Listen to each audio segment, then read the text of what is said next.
Hey guys, wanna know how to change your language in PUBG Mobile? Well, no worries. In this video, I'm going to show you an easy step-by-step guide on how to do it. It's super simple, so let's get right into it. Now, first off, simply open up your PUBG Mobile application, and once you're there, on the bottom right here, you can see this small arrow-like icon. Just simply press on it. Now, once you've done that, simply select Settings, and once you've selected Settings, here you can see various settings that pops up.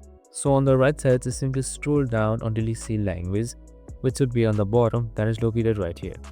Just simply select it, and right here you can see interface language, primary language, matchmaking language, and more. Now let's change the interface language for this time. So just simply select this edit icon right here and then change it to anything you want. Now just go for Portuguese this time and select OK. And once you've done that, you need to log in again. So just simply select OK and then log in again for changes to take place. And that's it. Super simple and easy. And if it still doesn't work, make sure you have restarted PUBG Mobile once. I hope this video helped. If it did, make sure to like, subscribe and tune in with us. See you in the next one.